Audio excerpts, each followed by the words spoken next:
bera mu murima w'Igetsemani. Turagusenga Yesu, turagushima.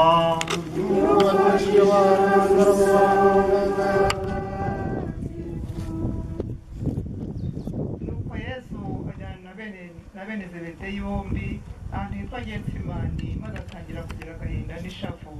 Nuko arababwira ati, umutima wanjye urashavuye byo gupfa, nimuguma kandi mube maso hamwe nanjye. Hanyuma yigira imbere gato, ababitse amaso asenga agira ati, Data, niba bishoboka iyi nkongo ije kure yanjye, nyamara ntibe uko ngishaka, ahubwo bibe uko wowe ushaka. Agaruka ku bigishwa be, maze asanga basinziriye.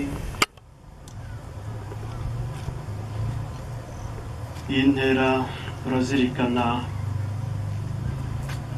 imyiteguro y'ububabare, igihe cyose tumenyeshwa ko hari ibibazo bituri imbere tugiye guhura nabyo. Iyo tumenyeshejwe ko hari indwara ikomeye ushobora kurwara, ko hari ikibazo kikugarije, ko bari bugufunge, ko bari bukwambure ibyo utunze, inzu yawe ari uyiteze cyamunara, niki utekereza mu mutima wawe?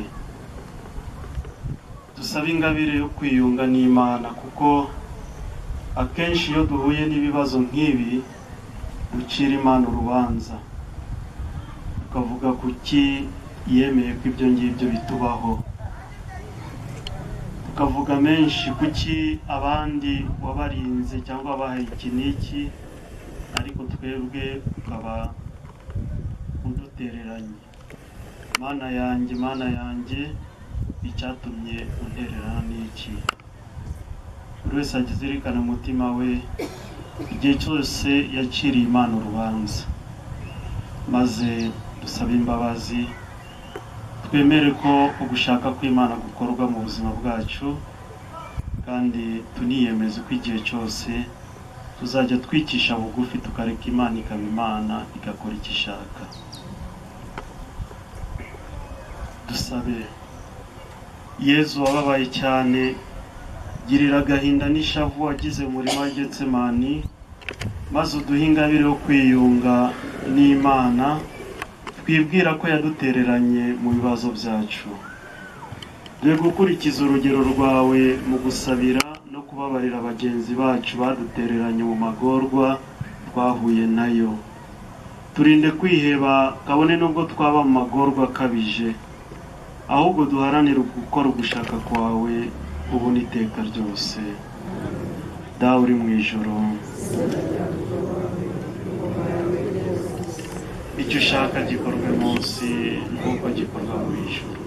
Ifunguro ridutunga riduhe none, utabare ibicumuro byacu nk'uko natwe tubara abaducumuyeho.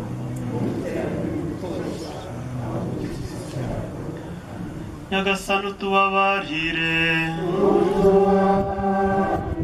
Abakristo bapfuye Imana nibabare baruhukire mu mahoro.